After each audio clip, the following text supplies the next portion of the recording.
Salutations Israël, c'est Frère Willy. Bienvenue sur Kéros, le podcast spirituel.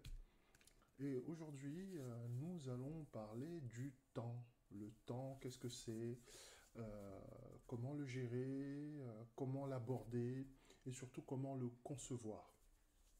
Nous sommes tous et toutes, bien sûr, des hommes avec grand H de foi. La foi, la Bible nous l'enseigne, vient de ce que l'on entend. Et ce que tu entends en termes d'entendement, de compréhension du temps, va beaucoup déterminer comment tu vas utiliser ton temps. Mon mentor, Jeffrey Abraham, me disait toujours que le temps est ce que l'on en fait. Le temps est ce que l'on en fait, c'est tout et c'est rien en même temps. Mais pourquoi le temps est si mystérieux? Pour moi, le temps, en fait, c'est la chose la plus mystérieuse et la plus insaisissable qui soit. Euh, il suffit de se balader dans les dictionnaires pour voir à quel point le temps dépasse l'entendement, à quel point le temps dépasse la compréhension. On n'arrive même pas à te donner une définition en fait précise du temps. Et chaque fois, tu vas d'une définition à l'autre et franchement, au sortir de là, tu es plus confus encore qu'autre chose. Donc, comme je te disais, le temps, tout le monde en parle, mais personne n'arrive à le comprendre. Ce qu'il est, qui il est, et surtout comment il fonctionne. Et surtout comment vivre avec lui, parce que en fait, nous vivons le temps. Nous vivons dans le temps, et nous vivons notre temps, et nous vivons avec le temps. Un de mes pères dans la foi, donc Jeffrey Abraham, il a dit le temps est ce que l'on en fait. Et, et cette maxime-là, c'est la phrase la plus profonde et la plus incompréhensible pour moi. Alors, quand il m'a dit ça, je me suis dit, mais le temps est ce que l'on en fait, ça veut dire quoi ça? Et très souvent, quand tu vas avoir affaire à ton mentor, euh, il va souvent te parler d'une façon très énigmatique. Et puis tu vas être là en train de te dire, mais qu'est-ce qu'il veut exactement me dire? Et c'était la même chose pour moi. Lorsqu'il m'a dit que le temps est ce que l'on en fait, je me suis dit, oui, bon, ouais, il faut faire son temps, il faut faire du temps, il faut quoi en fait? Et aujourd'hui, dans Kéros, nous allons essayer de comprendre ce qu'elle signifie. En d'autres termes, pourquoi est-il si important de vivre avec son temps? D'accord? Et surtout, de faire et de construire son temps. Alors, on va commencer par une définition, parce que avant d'entamer quelques sujets que ce soit, il faut poser le contexte. Euh, Quand on entend des expressions comme perdre son temps, prendre son temps, bah, c'est censé en fait nous indiquer un certain nombre de choses. Quand on te dit oui, tu es en train de perdre ton temps, c'est comme si le temps était ta propriété, n'est-ce pas? Or, tu as une montre à ton poignet et, s'il te plaît, la trotteuse, elle n'arrête pas d'avancer, hein. Et Tu te lèves chaque matin, que tu te lèves tôt ou tard, tu as l'impression que tu cours après le temps. OK? Et comment est-ce qu'on peut te demander et on peut te reprocher de perdre ton temps quand en fait le temps, tu ne l'as jamais eu? Tu ne l'as jamais tenu dans tes mains. Le temps, tu ne l'as jamais géré. Le temps est insaisissable. Et on te dit que tu perds ton temps. On va aussi te dire de prendre ton temps. Comme si le temps était un objet que tu pouvais attraper et que tu pouvais mettre dans ta poche ou dans ton sac, peu importe. Non. Et tout ça, en fait, lorsque tu y réfléchis bien, bah, ça fait qu'apporter plus de confusion. Euh, Quand on te demande de prendre ton temps, ou de le trouver le temps, ou encore on te reproche de perdre ton temps, bah, tu as le droit de te demander, mais comment on peut perdre quelque chose qu'on n'a jamais eu, encore moins vu, et pire encore touché. Donc cette confusion nécessite pour nous d'avoir une claire définition du temps. Alors, lorsqu'on se rapproche des définitions, généralement, on s'aperçoit d'une chose, et ça c'est un grand classique ici dans Kéros. Le monde a sa définition des choses, et le spirituel, c'est-à-dire la Bible, a aussi sa définition des choses. Et ce qui est normal d'ailleurs. Donc, qu'est-ce que le temps selon le monde? Alors, on se rapproche un peu du dictionnaire, donc c'est le Larouche. Le temps, c'est la notion fondamentale conçue comme un milieu infini dans lequel se succèdent les événements. Donc, je reprends. Mouvement fondamental conçu comme un milieu infini, donc l'infini, hein, dans lequel se succèdent les événements. Il y a une autre définition aussi qui dit mouvement ininterrompu par lequel le présent devient le passé, considéré comme une force agissant sur le monde et sur les êtres. Ok? Donc ça, c'est les deux définitions que nous allons retenir et puis nous allons évoluer dessus. Donc, et il y en a plein d'autres. Hein. Donc on s'aperçoit qu'il y a autant de définitions qui démontrent, si besoin, que le monde, en fait, n'arrive pas à définir le temps. Pourquoi? Parce que le temps, en fait, n'a ni début ni fin. Il opère dans plusieurs dimensions. Son champ d'application est presque infini. Et cette confusion, c'est la même énergie qui pousse les gens à croire que Dieu et le temps sont une seule et même chose. Donc lorsque nous avons parlé dans la dernière édition de Kéros des différentes religions, nous étions tombés sur quelque chose qui s'appelle le panthéisme, où vous entendez, et c'est très à la mode actuellement, des gens tout ramener à l'ordre de l'univers. Ils vous disent, je crois en l'univers. L'univers a réservé de très bonnes choses pour moi. L'univers prendra soin de cette situation. Je fais confiance en l'univers. Voilà.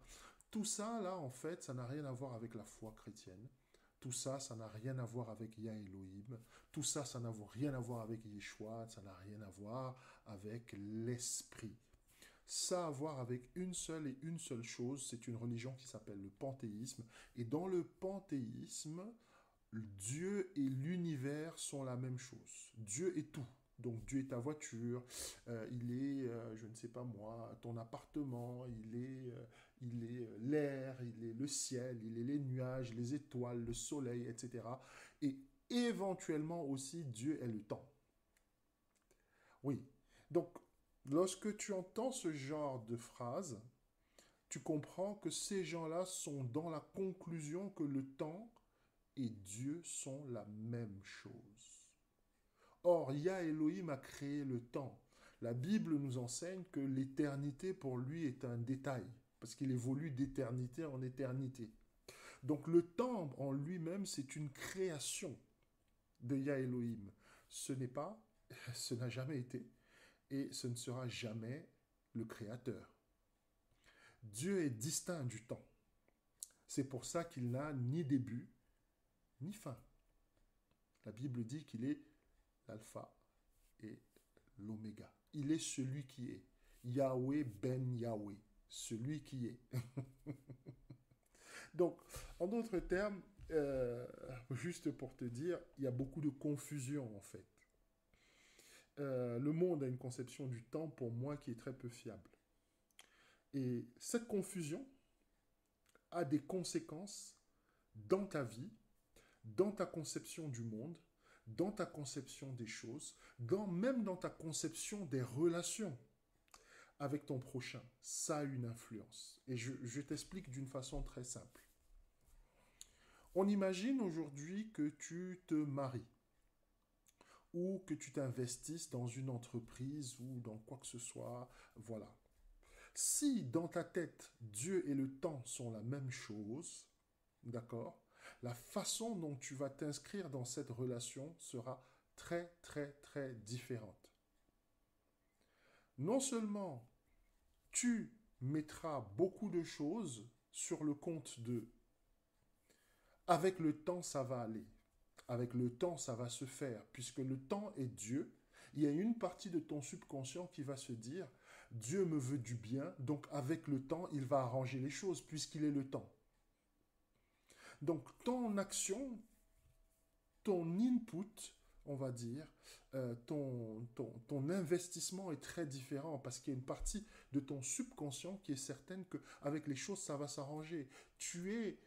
Et tu retrouves cette dynamique-là dans beaucoup de gens qui te disent « Oh, mais je suis comme je suis, hein. De toute façon, si quelqu'un veut vivre avec moi, il n'a qu'à me prendre comme je suis. » Ça veut par là dire en fait que toi et le temps, vous êtes une et une seule chose et que avec le temps, les choses vont s'arranger puisque au fur et à mesure que le temps passe, d'accord, les choses changent, n'est-ce pas? Et ce changement ne peut être que positif puisque le temps est Dieu et que Dieu, par définition, veut ton bien. Donc le temps va te faire du bien. Tu vois dans quelle dynamique nous sommes? Et beaucoup de gens se laissent aller comme ça dans la vie. Beaucoup de gens se laissent aller, ils ne savent même pas pourquoi ils se laissent aller. Ouais, je sais très bien ce que je devrais faire, mais j'arrive pas à le faire. Je sais très bien ce que je devrais changer dans ma vie, mais j'arrive pas à changer. C'est parce que dans ton subconscient, tu as une conception du temps qui est erronée. Tu as dans l'idée que le temps va faire les choses. Tu as dans l'idée qu'il va se produire quelque chose dans le temps qui va changer ta vie. Tu as dans l'idée qu'il y a un ticket de loto qui t'attend pour changer ta situation financière. Tu as dans l'idée qu'il y a un prince charmant qui va venir avec son carrosse et qui aura toutes les qualités. Il sera gentil, il sera attentionné, il sera bon, il sera... Enfin voilà, il sera parfait, il aura un physique incroyable. Tu es dans l'idée qu'il y a une femme qui va venir dans ta vie et quand elle va arriver, tout va changer. Tu vas devenir plus fidèle, tu vas devenir plus sérieux, tu vas devenir un bon mari, tu vas devenir un bon père. Tout ça comme ça instantanément. Cette idée comme quoi le temps va changer les choses à ta place. Et ça, c'est parce que le monde dans lequel tu vis veut que tu associes le temps à Dieu. Lorsque tu associes le temps à Dieu, la manière dont tu t'insères dans la société, la manière dont tu interagis avec ton prochain est très différente. Pourquoi? Parce que tu te dis qu'avec le temps, les choses vont se faire. Tu te dis qu'avec le temps, les choses vont changer. Mais la vérité est que le temps n'est pas là pour changer les choses positivement. Ok? Je veux juste que tu regardes ton cycle à toi. Comment tu vieillis au fur et à mesure. Comment ton physique change. Ton physique ne change pas en mieux. Je prends exemple sur moi, pour tous ceux qui ont fait du sport à petit, à bas niveau, à moyen niveau. Tu le sais très bien, les choses que tu faisais à 20 ans, tu ne peux plus les faire maintenant.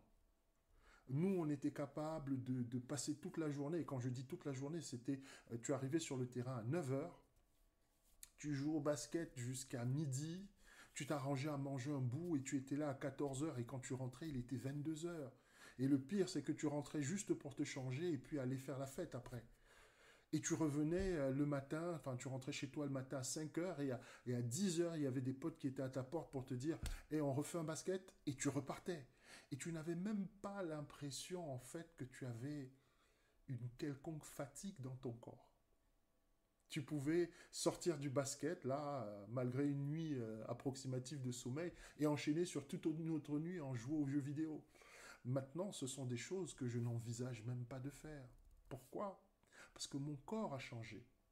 Et tu vois, là, le temps a son empreinte sur moi. Et je crois qu'il a aussi son empreinte sur toi. Je me suis amusé, moi, par exemple, à regarder mes photos quand j'étais J'aime maintenant utiliser le terme quand j'étais jeune, voilà, quand j'étais petit, j'étais filiforme. J'étais filiforme. Quand je le dis maintenant, les gens ont du mal à me croire. Mais j'étais pas costaud, j'étais juste grand, j'étais très fin. Maintenant, je fais 135 kilos. Euh, Après, c'est pas du surpoids. Certes, il y a du surpoids, mais il y a du muscle, etc. J'ai gagné en muscle, j'ai gagné aussi, enfin, j'ai pris des rondeurs, etc. Euh, Tout ça pour te dire que le temps joue son rôle. Le temps joue son rôle sur ton corps. Regarde comment ton corps change, regarde comment la vie change, regarde comment la société change. Le temps ne va pas changer ta vie positivement. C'est pas son boulot. Le temps est là pour mesurer un certain nombre de choses. Le temps est là pour ajuster un certain nombre de choses. Le temps est là pour te signaler qu'il y a un certain nombre d'événements qui sont passés. Le temps est là pour te montrer l'action de Dieu dans ta vie et autour de toi, et aussi l'action de l'ennemi. Donc, pour sortir donc de cette confusion dont je te parlais, il faut voir le temps, comme je t'ai dit, non pas selon le monde, mais voir le temps selon la Bible. Donc, la Bible, par contre, elle est plus précise en ce qui concerne le temps. Problème, c'est que, comme je le dis et je le répète tout le temps ici dans Kéros, la Bible est un livre d'initiés, écrit par des initiés, à destination d'autres initiés. C'est pour ça que tu entends très souvent Yeshua qui te dit que celui qui a des oreilles pour entendre, entende.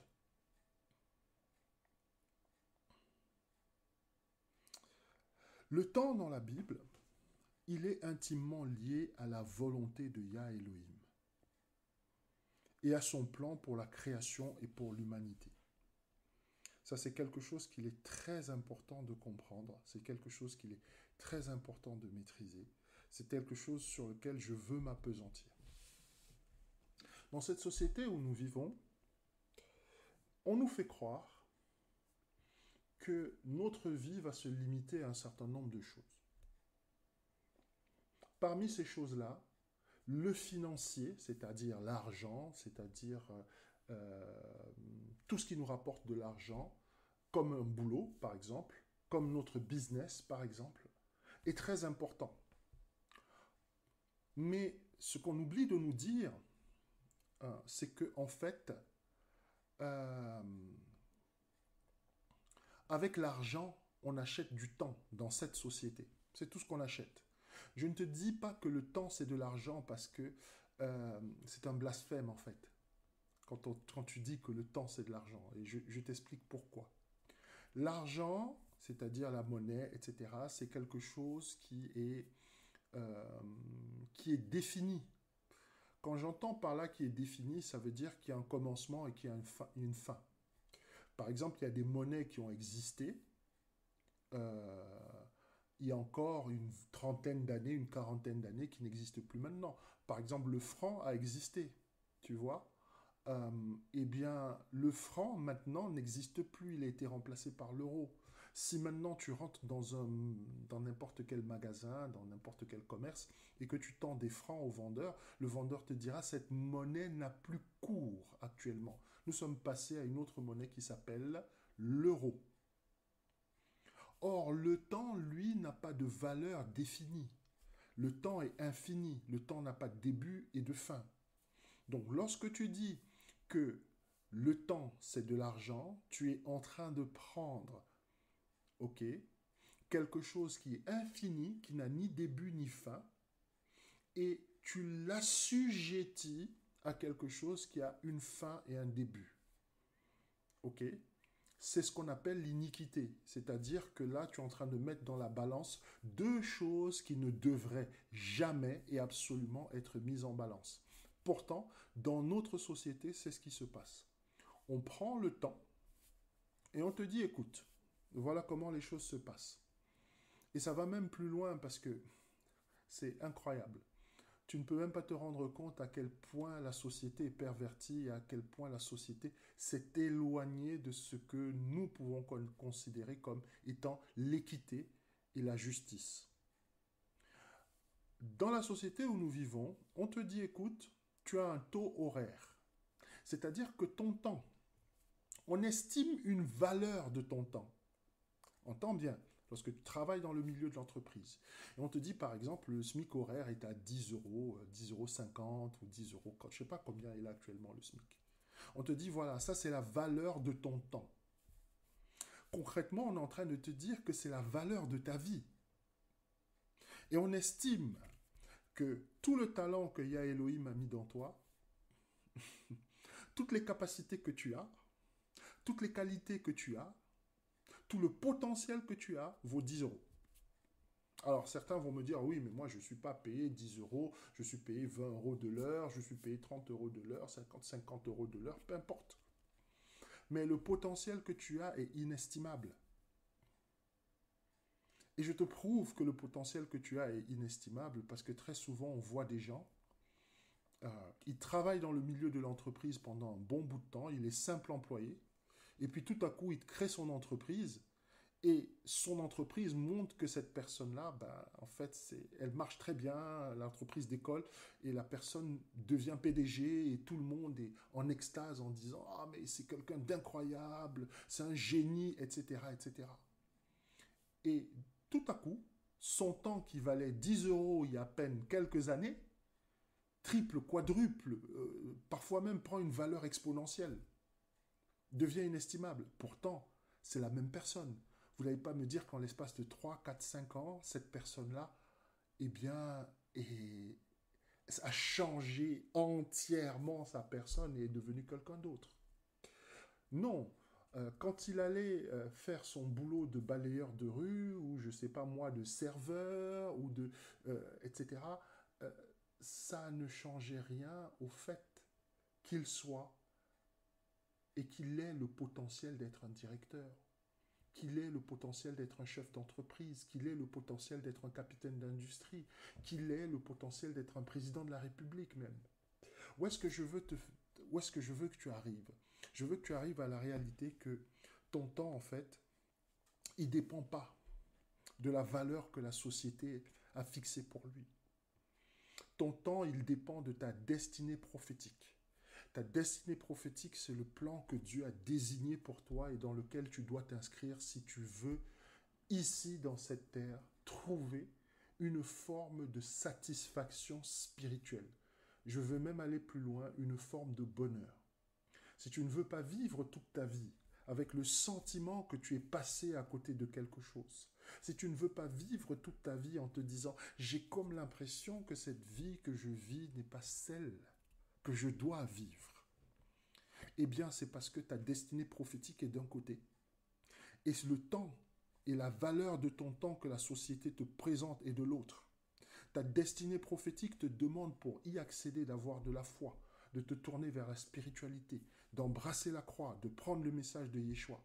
Et par contre, le temps que te propose la société, eh bien, c'est quelque chose de plus facilement atteignable. Puisque qu'est-ce qu'on te demande? C'est d'avoir un diplôme.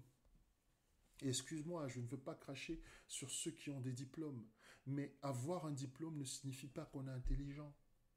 Avoir un diplôme ne signifie pas qu'on est sage. Avoir un diplôme de manager ne signifie pas qu'on est un bon manager.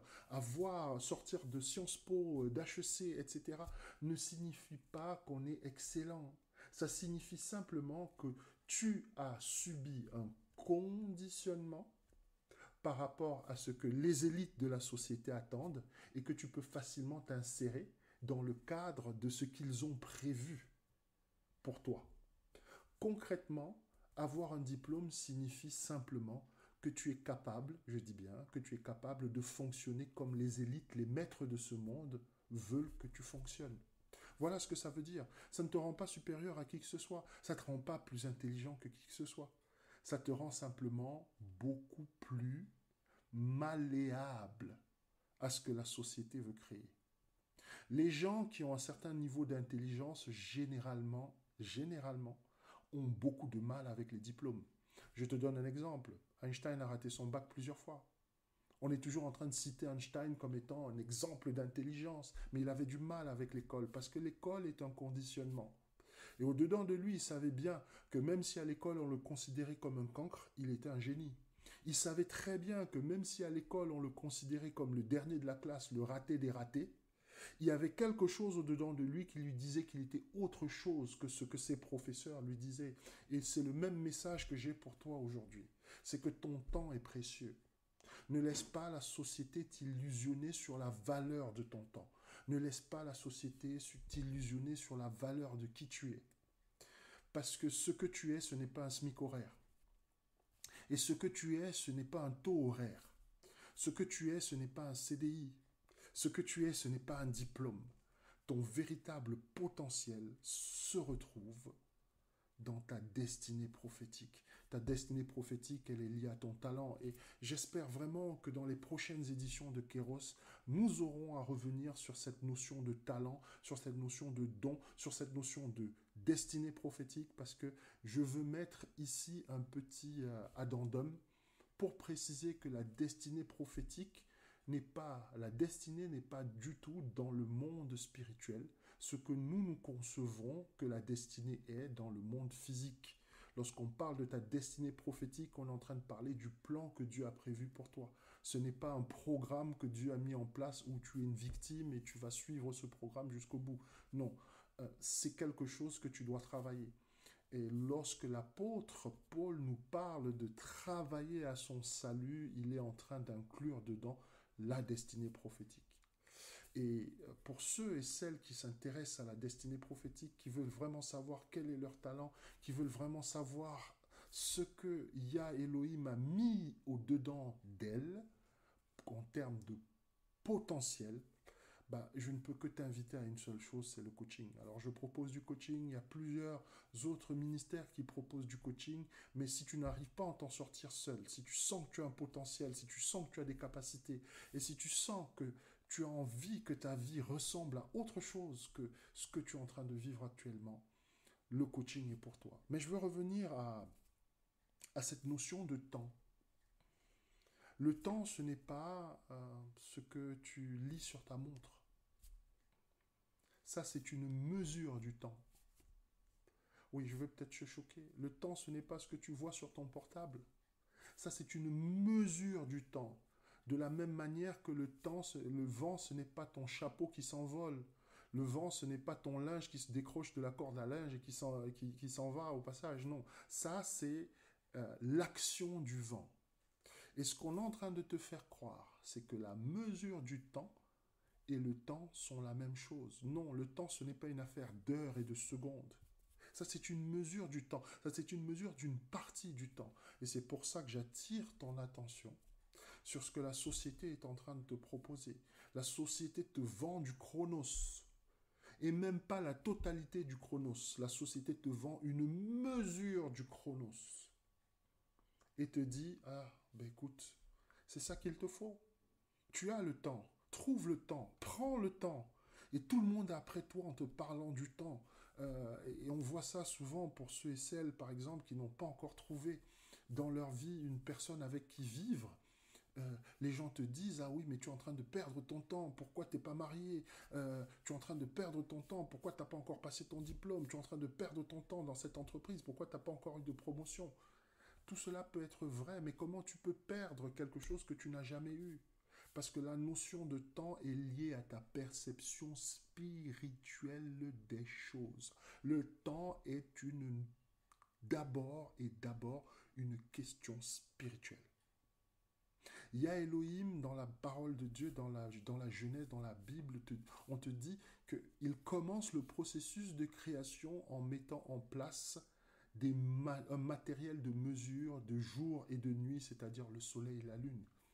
Mais ça veut dire que le temps existait déjà avant les heures, avant les secondes, le temps existait déjà. Et ta compréhension de la manière dont ta vie se déroule dépend uniquement d'une seule chose, ton évolution spirituelle. Lorsque tu vas commencer à grandir spirituellement, tu vas commencer à comprendre ce qu'est le temps. Et quand tu vas commencer à comprendre ce qu'est le temps, et c'est là que tu vas commencer aussi à saisir cette phrase, d'accord, de mon mentor Jeffrey Abraham qui dit que le temps est ce que l'on en fait. Mais comment tu peux faire quelque chose? Comment tu peux construire quelque chose quand tu ne sais pas ce que c'est? Donc, la Bible nous décrit un certain nombre de choses par rapport au temps, et je veux qu'on s'attarde dessus parce que c'est super, super, super, super important. Euh, la Bible va te définir deux types de temps. Le temps chronos, donc celui que nous connaissons, hein, qui relève de l'alternance des jours et des nuits, des heures et des minutes, et voire aussi des saisons. Ok. Et le temps kéros, qui est lié au moment où Elohim veut que les choses soient faites ou encore qu'elles soient défaites. J'insiste sur les deux. Ce temps, par contre, n'est pas lié aux saisons, mais il est lié à notre saison. Je répète bien, le temps kéros n'est pas lié à l'alternance des saisons, c'est-à-dire à été, printemps, hiver, automne, pour ceux qui sont des pays tropicaux, donc voilà, saison des pluies, petite saison des pluies, grande saison des pluies, etc., etc., saison sèche, etc. Non. Le temps kéros, il est lié à ta saison. Nous allons revenir sur cette leçon de saison parce que c'est super important. Euh, Tu as une saison. La dernière fois dans Kéros, j'étais en train d'expliquer un certain nombre de choses, notamment par rapport au rituel. Et on revient encore dans le rituel, lorsqu'on parlait du fameux rituel euh, de notre ami euh, Travis Scott, le rituel qu'il a pratiqué à Houston et lorsqu'il y a eu plein de personnes qui ont été sacrifiées, etc., etc., etc. Euh, on disait que le principe d'un rituel, c'est le contrôle du temps. Tu vois, on revient encore au temps. Lorsque les gens se lancent dans l'occultisme, lorsque les gens se lancent, d'accord, dans les sciences occultes, dans la magie noire, la magie blanche, etc., le but, c'est toujours de contrôler le temps. Et c'est pour ça aussi que lorsque tu vois les magiciens, d'accord, tu vois souvent des signes euh, occultes qui sont relatifs aux astres, soit la lune, soit le ciel, soit les étoiles. Et nous allons voir un peu hein, euh, dans des prochaines éditions de Kéros, nous allons voir l'influence des astres sur nos vies. Oui, oui, oui, oui. Les astres ont une influence sur nos vies, mais simplement, nous allons la voir de la perspective biblique. Je ne suis pas en train de parler d'astrologie. Je ne suis pas en train de parler d'astrologie. Nous allons les voir selon la perspective biblique et tu vas comprendre exactement ce que c'est que la prophétie. Parce que la prophétie, bien sûr, est liée au temps. Ok. Mais ça, c'est une autre histoire, on va dire, un autre sujet pour un autre jour.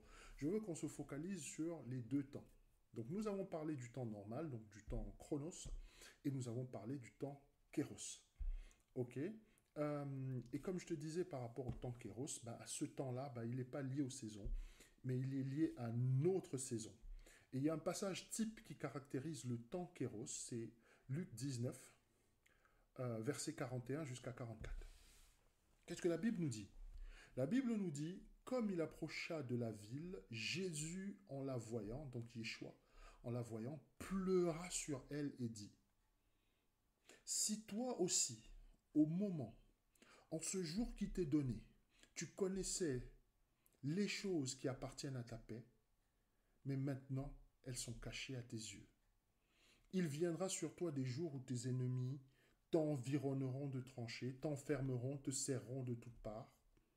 Il est en train de parler de Jérusalem. Hein. Ils te détruiront, toi et tes enfants au milieu de toi, et ils ne laisseront pas en toi pierre sur pierre, parce que tu n'as pas connu le temps où tu as été visité. Et là, c'est Yeshua qui regarde la ville et qui sait très bien ce qui va se passer très bientôt, la destinée de Jérusalem. Je ne vais pas parler du fait que le temple soit détruit et que le royaume de Jérusalem, le royaume d'Israël a été totalement, totalement envahi et que le peuple d'Israël s'est retrouvé répandu dans toutes les nations de la terre, etc., etc., etc. Mais je veux que tu retiennes cette leçon de temps. De quoi Yeshua est en train de te parler? Il est en train de dire à Jérusalem, écoute, ça va mal se passer pour toi. Tu vas subir un des chocs et une des plus grosses violences que tu aies jamais subies, simplement parce que tu n'as pas connu le temps de ta visitation. Il est en train de parler d'une destruction totale. Il est en train de parler du fait que dans Jérusalem, les gens vont souffrir, que Jérusalem va voir ses enfants mourir. Ok, Jérusalem va voir ses ennemis s'emparer d'elle et qu'il ne va rester aucune pierre. Euh, J'attire ton attention là-dessus, et ça c'est pour une seule raison, parce que Jérusalem n'a pas connu son temps, pas connu le temps de sa visitation, n'a pas connu ou reconnu le temps que Yah Elohim avait choisi pour que Jérusalem change, pour que Jérusalem évolue, pour que Jérusalem se remette en question. Et ça peut être aussi le problème de ta vie. Le problème de nos vies, souvent, c'est qu'il y a un temps pour toute chose. Et là, je te ramène à l'Ecclésiaste, et nous allons revenir sur l'Ecclésiaste là tout de suite, mais il y a un temps pour toute chose. Ne laisse pas les gens te dire que tu as le temps. Tu n'as pas le temps. Parce que le temps, c'est quelque chose que tu ne gères pas. Arrête de repousser les choses à demain. Arrête de te dire que tu contrôles la situation. Arrête de te dire je ferai demain. Demain ne t'appartient pas. Arrête de procrastiner. Parce que en faisant ça, tu es en train de mettre les choses dans la main de l'ennemi. Jérusalem pensait qu'elle avait le temps. Jérusalem pensait que demain lui appartenait. Jérusalem pensait que avec le temps, les choses allaient se faire. Jérusalem était dans la rébellion, Jérusalem était dans l'idolâtrie, Jérusalem était dans toutes sortes de péchés, dans toutes sortes de transgressions. Et Jérusalem pensait qu'avec le temps, les choses allaient se faire. Et malheureusement, lorsque le temps de Jérusalem est arrivé, Jérusalem n'a pas reconnu le temps de sa visitation. Et il peut en être autant de ta vie. Il peut en être ainsi de ta vie. Tu peux être la personne qui passe à côté des choses, des bonnes choses de sa vie, simplement parce qu'elle ne connaît pas son temps. Simplement parce qu'elle ne connaît pas ses saisons. Est-ce qu'il se pourrait que tes projets n'aboutissent pas parce que tu sèmes quand il faut récolter? Est-ce qu'il se pourrait que tes projets n'aboutissent pas parce que tu penses récolter au moment où il faut semer? Est-ce que tu connais les saisons de ta vie? Est-ce que tu as un discernement qui te permet de comprendre que là, c'est le moment pour moi de me marier? Là, c'est le moment pour moi d'investir dans mon business. Là, c'est le moment pour moi de me tourner vers la spiritualité. Le temps est venu pour ma vie de changer. Est-ce que tu es quelqu'un qui a suffisamment de discernement pour reconnaître ton temps? C'est ce que Yeshua est en train de reprocher à cette ville. Et la Bible nous dit qu'il a pleuré sur elle. Lorsqu'on regarde l'histoire et lorsqu'on regarde Yeshua, excusez-moi de dire, ce n'est pas quelqu'un de particulièrement émotif. Ok? Ce n'est pas quelqu'un qui va passer tout son temps à pleurer, entre guillemets, à pleurnicher. Non, c'est pas quelqu'un d'émotif, Yeshua. Mais en ce qui concerne Jérusalem, il pleure. Il pleure parce qu'il voit sous ses yeux le destin de son peuple, le destin de son royaume, le destin de ses enfants, de ses filles et de ses filles, qui est compromis simplement parce qu'ils n'ont pas eu de discernement. Vous savez, je suis un fervent croyant dans le fait que Dieu nous parle. Et quand je dis Dieu nous parle, c'est pas forcément de la façon dont nous croyons. Je ne peux pas te dire, parce que chacun a sa relation avec Dieu, mais quand je dis aux gens que Dieu nous parle, les gens me regardent en disant, voilà, il est encore parti dans son délire, là, spirituel, vraiment, c'est fatigant, frère Willy, il faut arrêter. Non.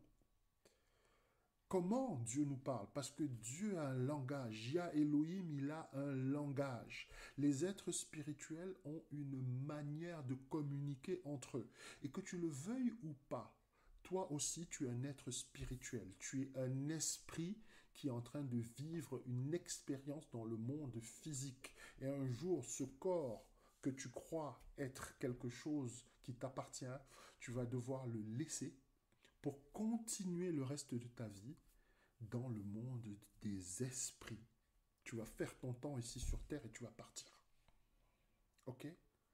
Où je veux en venir, c'est sur le fait que tu dois connaître le temps de ta visitation. Tu dois le reconnaître. C'est super important. Il y a beaucoup de gens qui vivent à côté de leur vie ou qui vivent leur vie par procuration. Et c'est à quelques encablures de la fin de leur vie terrestre qui se disent mais j'ai pas fait ci, j'ai pas fait ça, j'aurais pu être ceci, j'aurais pu être cela, etc. Pourquoi? Parce que ces personnes-là ne connaissent pas leur temps. Elles ne connaissent pas leur temps parce qu'elles ne connaissent pas leur talent. Elles ne connaissent pas leur talent simplement parce qu'elles n'ont pas fait le travail de se tourner vers la spiritualité pour développer toutes ces choses et rentrer dans le plan prophétique de leur vie. Ok?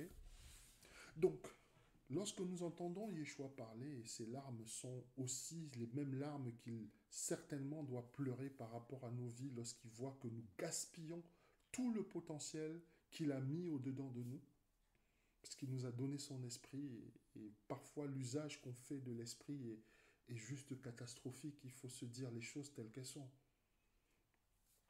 Mais la Bible est en train de nous attarder sur quelque chose ici. La Bible nous parle d'un temps qui est clairement différent du temps qui est inscrit sur nos montres et sur nos horloges, comme je disais tout à l'heure. Mais par contre, c'est un temps que seul un initié peut reconnaître. C'est là où je veux en arriver.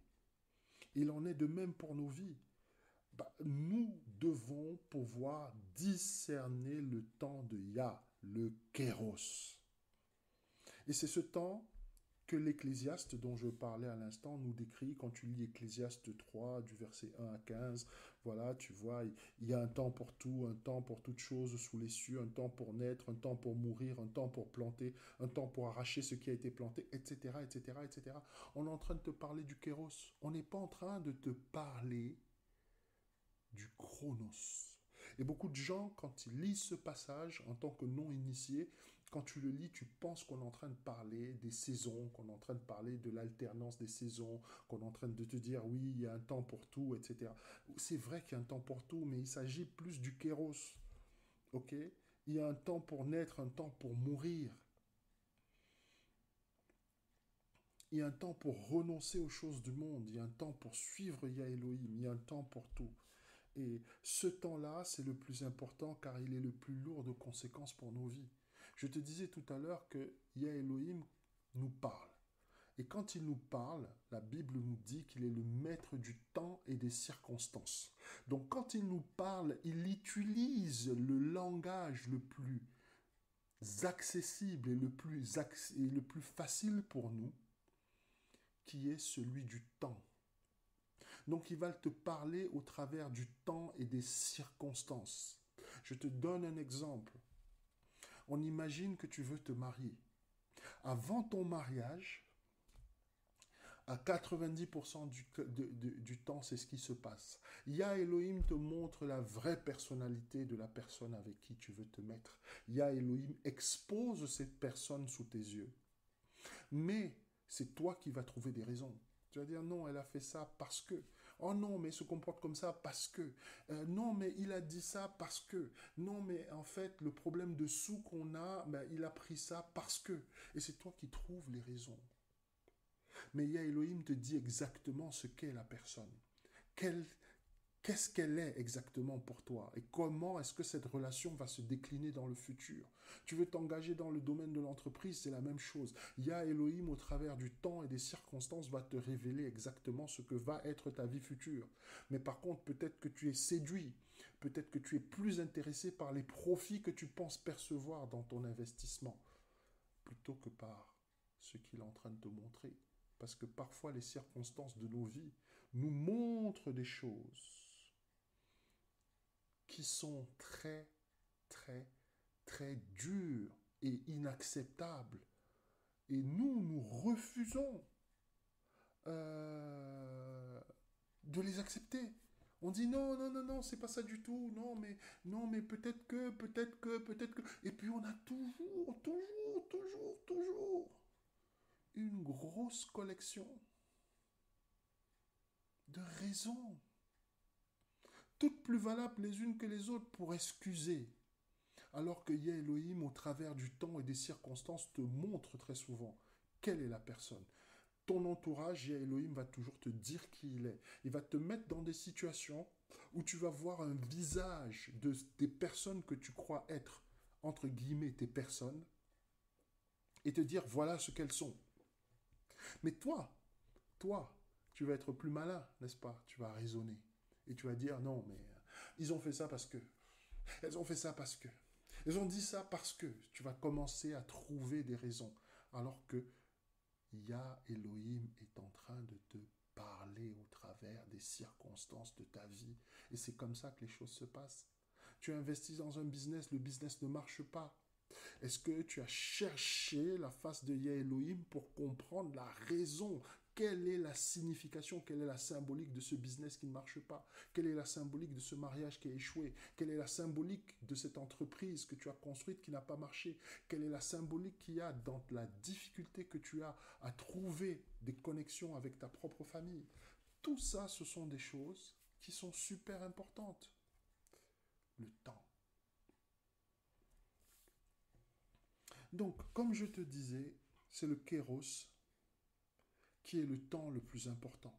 Et c'est le temps aussi qui est le plus lourd de conséquences pour nos vies. Parce que ne pas en tenir compte, c'est aller tout droit dans le mur. Ne pas le comprendre, eh ben, ça peut s'expliquer par plusieurs facteurs. On va voir le plus important. Euh, Quand tu n'arrives pas à saisir ton kéros, quand tu n'arrives pas à le comprendre, généralement, c'est à cause d'une chose, la distraction. Pourquoi? Parce que le temps de Dieu se distingue du chronos par rapport à une séquence d'événements ou de situations qui sont favorables ou encore des personnes qui sont disposées à nous apporter une aide pour réaliser un projet ou une opportunité ou encore pour nous sortir d'une situation ou d'une position périlleuse. D'accord? Mais si nous sommes distraits, donc par le train-train quotidien, nos loisirs, notre vie professionnelle, nous allons perdre de vue ce que Yah Elohim est en train de mettre en place autour de nos vies. Je te dis bien que si tu es distrait, c'est-à-dire que si tu n'es pas focus, c'est pour ça que la méditation c'est important. C'est pour ça que la prière c'est important. C'est pour ça que le fait d'aller dans le temple, il y a encore cette notion de temps, ok, eh bien, est important. Parce que si tu es distrait, tu n'es pas connecté au kéros. Le temple est un endroit où tu te connectes au kéros.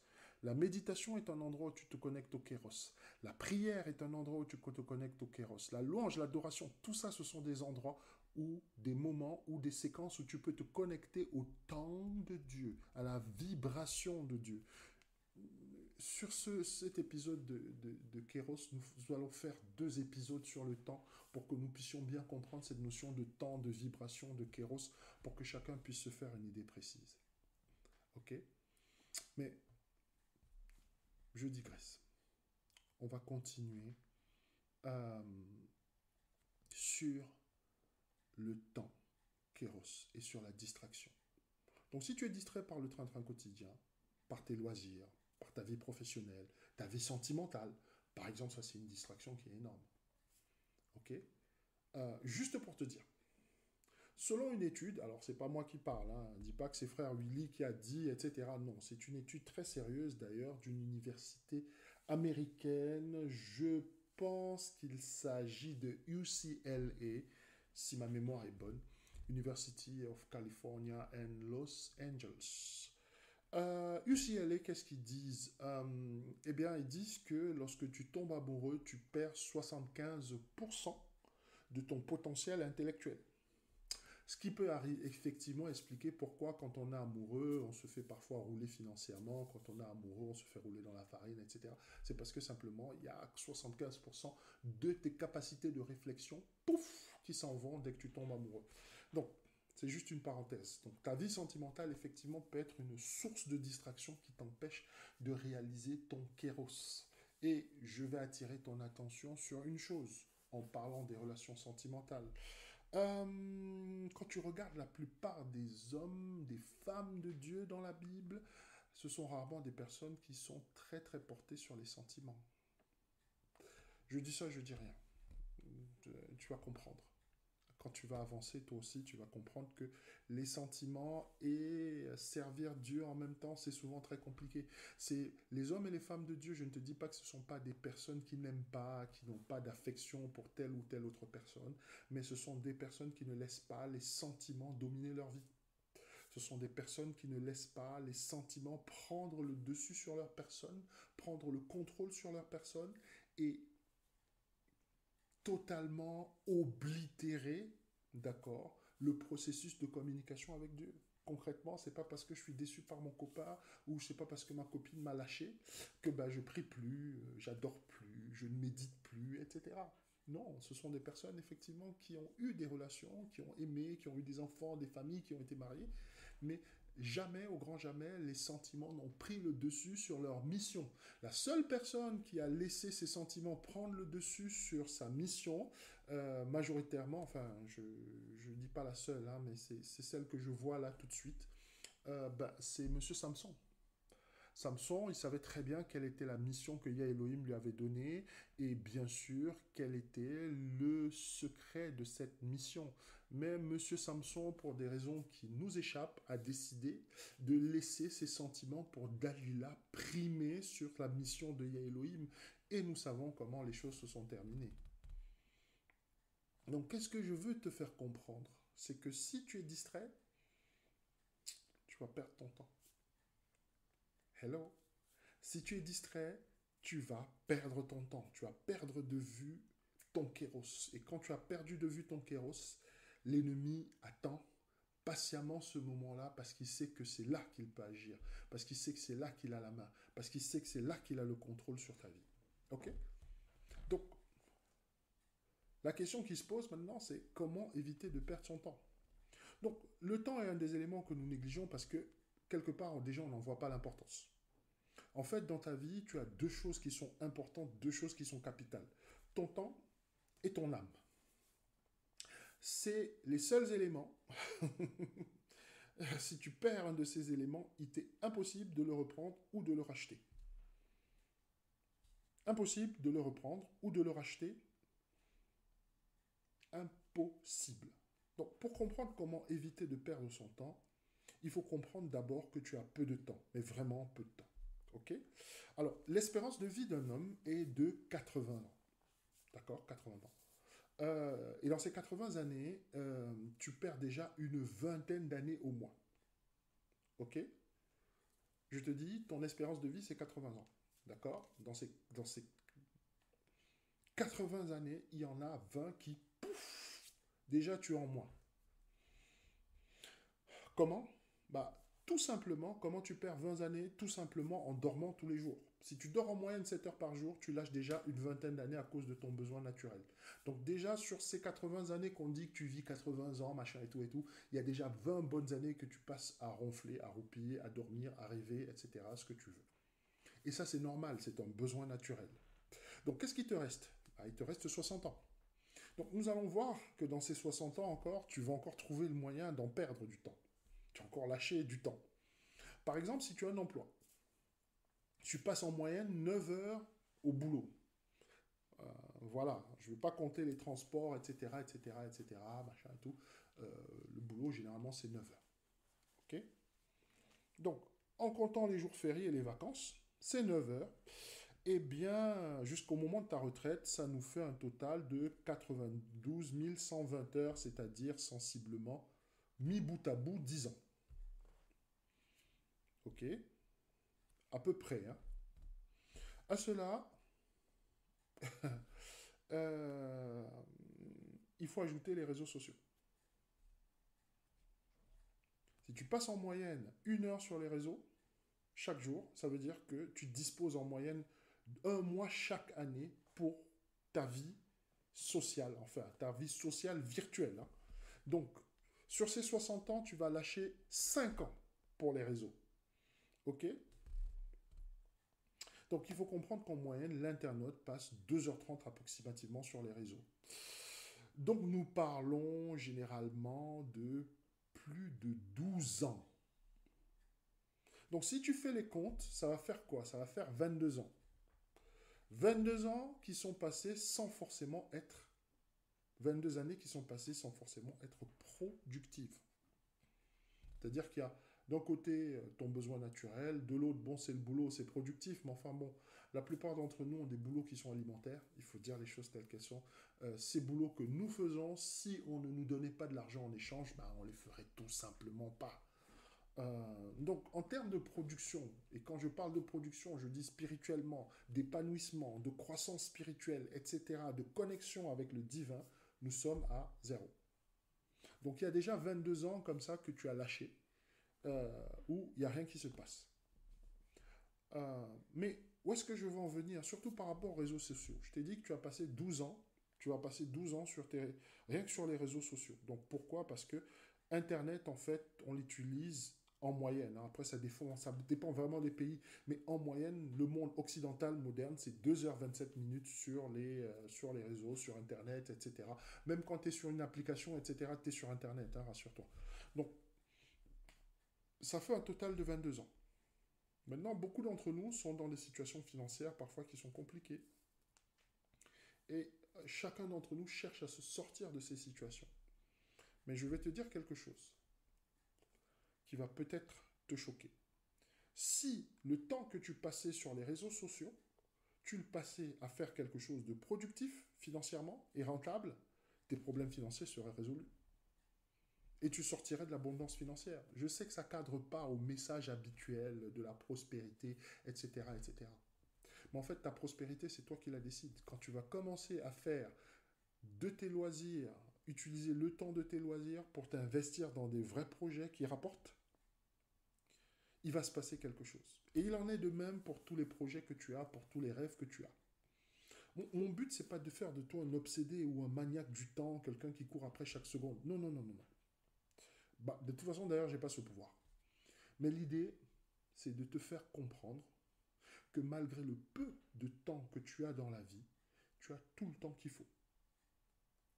Alors, je viens te parler d'une théorie, c'est celle de Malcolm Gladwell. C'est un journaliste canadien, il est britannique de naissance, si mes souvenirs sont bons. Et sa théorie à M. Gladwell, c'est la théorie des 10 000 heures.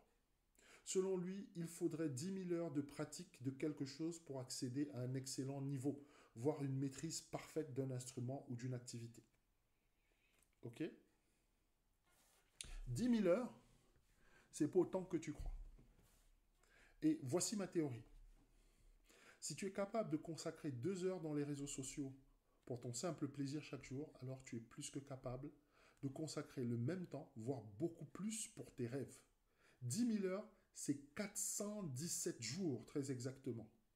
Concrètement, ça fait même pas plus d'un an et demi. Et ça, c'est le prix de tes rêves. C'est le prix de tes projets.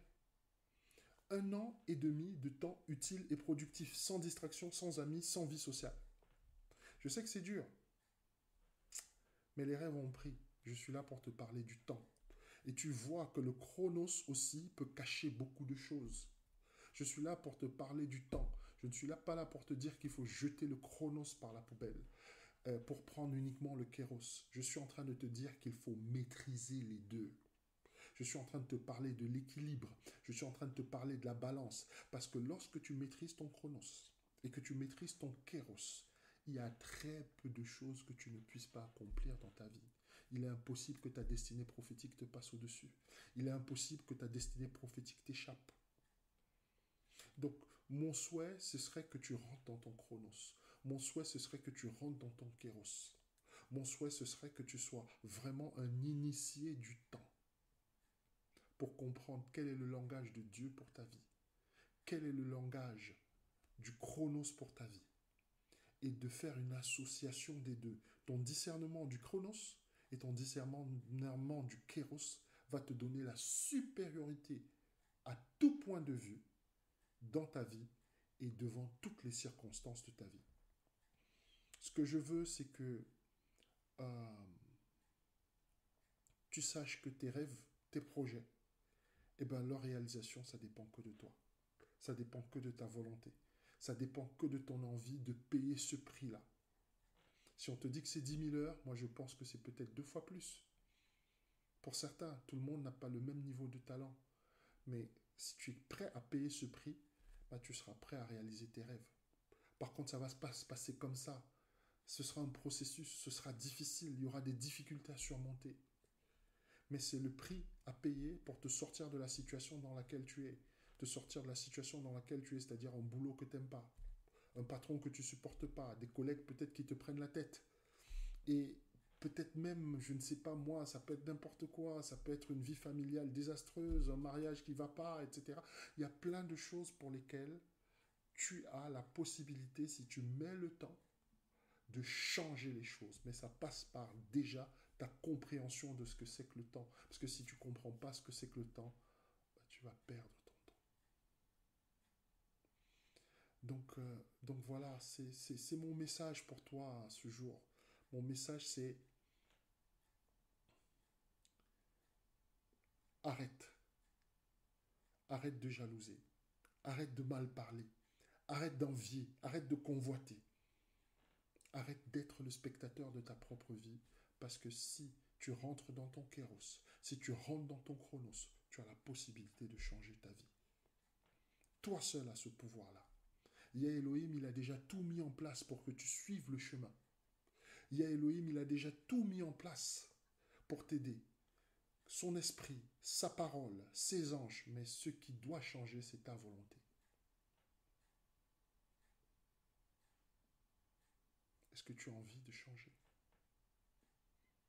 Est-ce que tu as envie de t'améliorer? Est-ce que tu as envie de voir ta vie prendre un autre tournant? Eh bien, sache que la réponse est dans le chronos. La réponse est dans le kéros. Ok?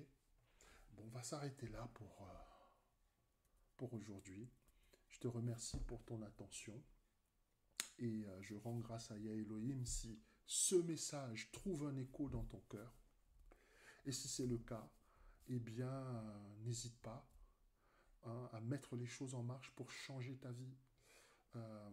Et sache que si tu as besoin d'aide, si tu as des questions, etc., tu peux te connecter sur le site frèrewilly.online. Dessus, il y a un blog, il y a des enseignements, il y a des vidéos, si tu as envie de grandir en esprit, et si tu es un peu plus ambitieux ou un peu plus ambitieuse, il y a le coaching, je le répète encore, il faut me contacter hein, sur le site, tu m'envoies un message, d'accord, l'adresse c'est contact@frèrewilly.online. Connecte-toi sur le site et tu verras à peu près les formations que je propose pour pouvoir grandir en esprit, pour pouvoir rentrer dans son chronos, pour pouvoir rentrer dans son kéros, pour pouvoir comprendre plein de choses sur le monde spirituel et surtout progresser et changer vraiment le cours de sa vie. Voilà Israël, merci pour ton attention. On se retrouve très bientôt. Sache que je suis sur les réseaux sociaux, je suis sur Instagram, je suis sur Facebook et bien sûr je suis sur YouTube. Et ce podcast est relayé sur la plupart des médias, que ce soit Spotify, que ce soit Apple Podcast et bien sûr Spreaker. Voilà. Prends soin de toi Israël, que Yah Elohim soit avec toi et que sa parole te conduise en toutes circonstances. À très bientôt. Bye bye.